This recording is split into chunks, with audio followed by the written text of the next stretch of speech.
Hello everyone! In this video I will be introducing you to the animation tools in Live2D. The animation tools in Live2D can be used for things such as animated illustrations and animated emotes, but it can also be used to apply animations to your VTuber models, such as idle animations and animated toggles. So let's get started. Here I have some artwork that I've already rigged up much like a normal VTuber model. So we have parts that move. And I want to animate this into a splash art screen. So what we're going to want to do is go up to this menu right up here and change it to animation. As you can see, this is going to change our window layout, and it's not going to look like all that much to begin with. In order to start the animation process, we're going to need to drag our project file over into our timeline. We're going to grab this here. And it's going to pop up with this window here. For now, we're going to leave it on the first option. This is the one that you're going to be using the most often.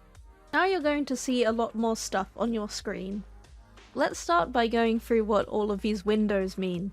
First up, we have the project screen. This is going to have your Live2D project, as well as your new animation project file. Next up, we have the scene menu. Now we're only going to be using one scene for this animation, but if you are planning to make a longer video with multiple viewpoints, for example, this is where you'd create multiple scenes of animation. Next up we have the inspector window, and it's not going to look like much initially. What you're going to want to do is select on scene 1, and it's going to come up with much more information here. I'm going to show you what to do with this window in just a bit. Next up we have our canvas. This is going to display our window of animation. If you're planning to make an animation for a Live2D model, then you don't need to worry too much about your canvas size. However, if you're making an animated illustration or emote, you do have to bear in mind that it will cut off areas outside of the bounding box. Finally, we have our timeline. And for those of you that have done animation before, you may recognize this because this is where we put all of our keyframes. And this is where we're going to be doing most of our animation work. So let's take a look at the inspector window again. There's a few important things that you can find here. For example, you can set the size of your canvas in this window.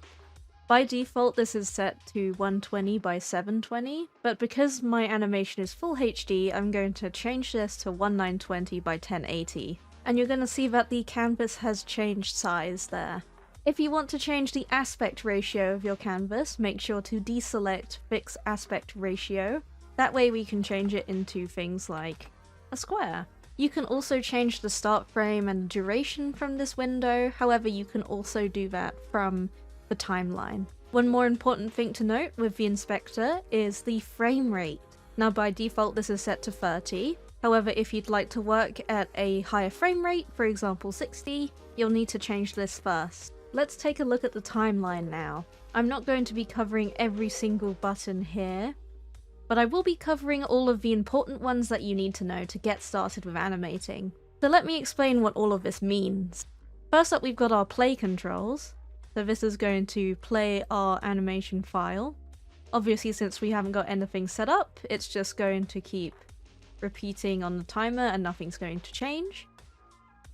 You can also use this to change frame easily and skip to the beginning and end. You can also control where you are on the timeline by clicking and dragging this little blue line. You're going to see these numbers here too. The top one is the total amount of time for the animation, and the bottom number is going to show what frame number you're on. Because this project is set to 30 frames per second, you're going to see that if I set this to 1 second, the frame count will be 30. You're also going to see this blue bar at the top here, and this is going to control your total animation time. So currently it is set to 1 second and 20 frames, so 50 frames total. If we mouse over it and you see a hand icon, you can then grab it, and then you can change the duration of your animation. Let's set this at 2 seconds for now, so 60 total frames. You're also going to see this blue bar here. This is your work area. We need to also make sure this is set to the total duration. You can change your work area during animating if you want to test out a very specific part of the animation. So for example, if I was animating something right here, and then I press play, it's just going to repeat that little section.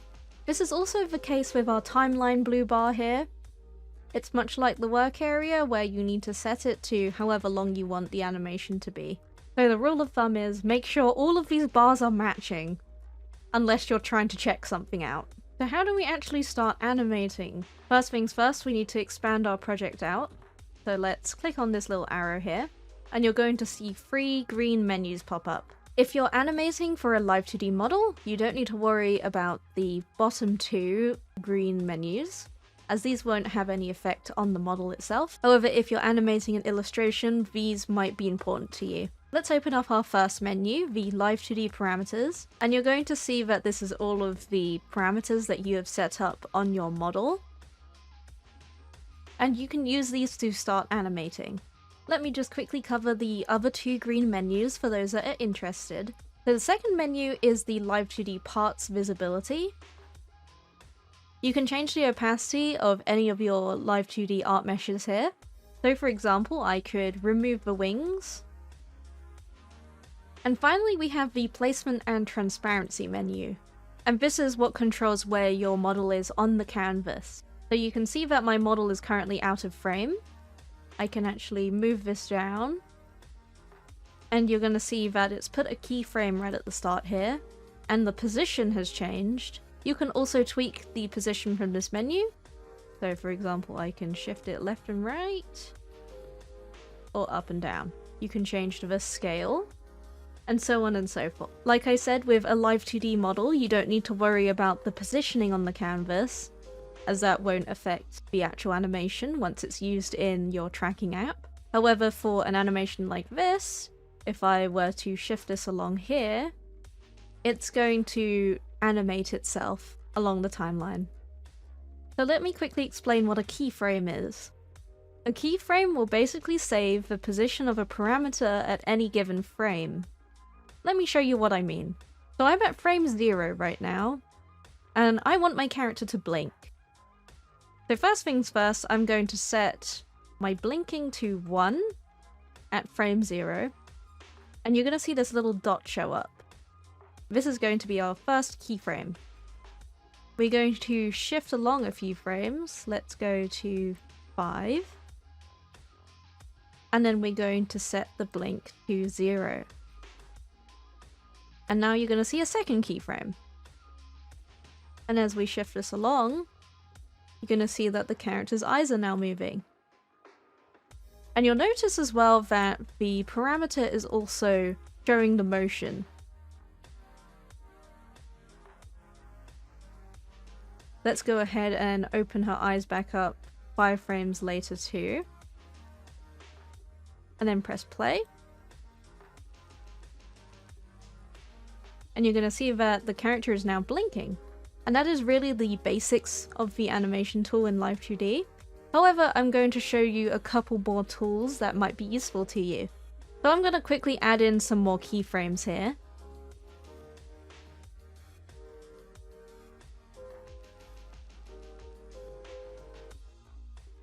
Alright, so I've just given myself a bit more body movement here.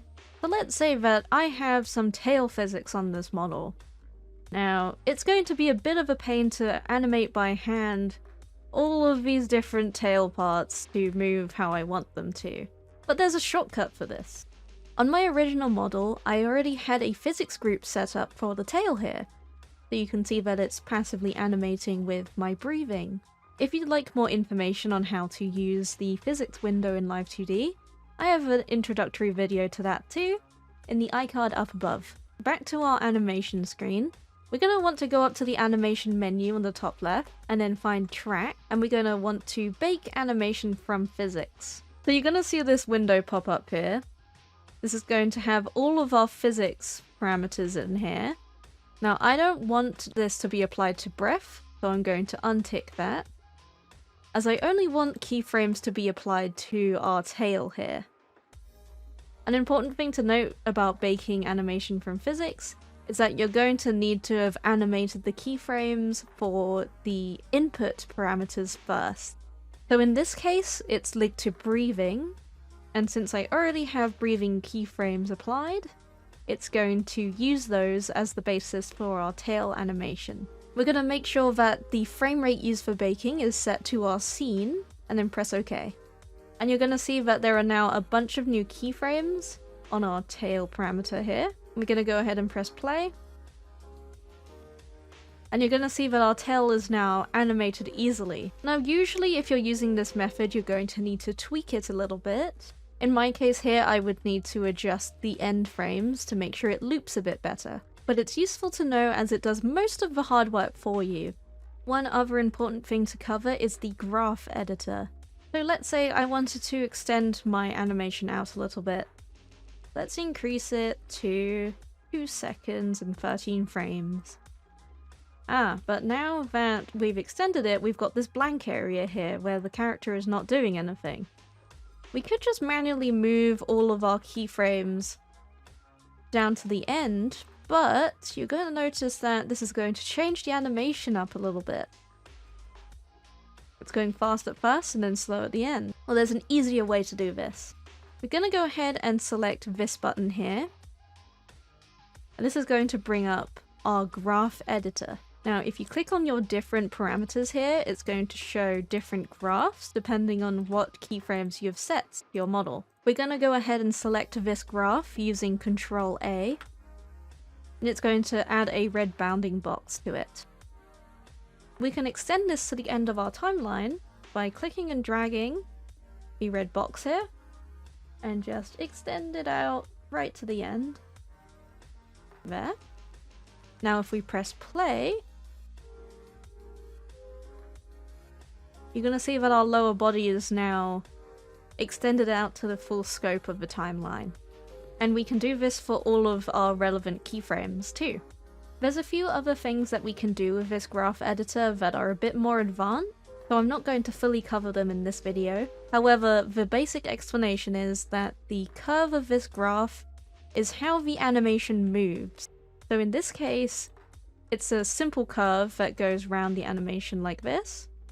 If I were to set it to this first option here, linear, you're going to see that it's now a pyramid.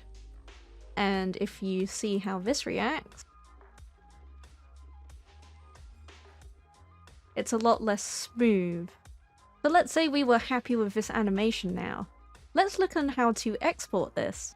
You're going to want to go up to File, and you have a couple of options here. In this case, it's going to be used as a splash art screen, so I'm going to want it as a video. We're going to export image/video, and if, for example, you were animating an emote, you could export it as a GIF. In this case, we're going to select video. And here you can do some last-minute tweaks to the video size, as well as what scenes you'd like to export. Since we only have one scene, we don't need to select output all scenes. And as we have everything in our canvas, we just need to output the work area. You can change the video format if you wish to. You just press OK, and then simply save it wherever you want to. And there we have it, it's exported as a video. Let me show you how to export the animation file for if you're animating for a Live2D model. Here I have a little animation of my VTuber's dress appearing. And I want to export this to use as a toggle in VTubeStudio. We're going to want to go up to File again. This time we're going to export for runtime. Select Export Motion File.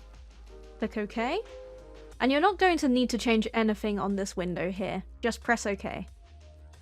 It's very important that you save this motion file to your model files. These are the files that are created when you export your Live2D model. Once it's saved, let's open up VTubeStudio. So now in VTubeStudio, we're going to set this as a hotkey. Let's go ahead and open up the settings. We're going to need to go to the 4th tab, which is our hotkey settings. And we're going to scroll down right to the bottom and select the plus to create a new hotkey. We're going to change the hotkey action and set this to play animation. And when we select animation here, it's going to come up with all of the animations that you have saved to your Live2D model folder.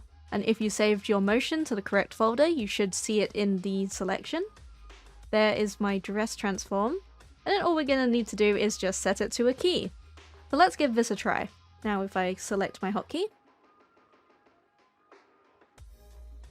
you're going to see the animation play out. But with my specific animation here, I want my dress to stay on. You can see that it just disappeared right at the end of the animation.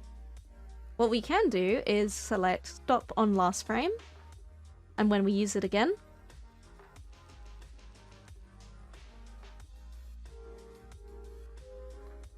it's going to leave whatever is on the last frame on. And when we toggle it again, it will just remove it for us.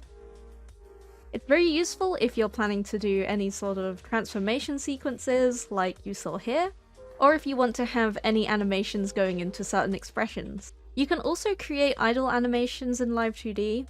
For example, you might be able to see that my ears are twitching every now and then, and it's very simple to set these in VTubeStudio too. All you need to do is go over to our parameter menu, and then it's literally the first option here, idle animation. Once again, you need to make sure that this is saved in your model files. And now you should be ready to animate. Whether you're making an animated illustration or adding animations to your Live2D model, I hope that you have fun using the animation tools in Live2D.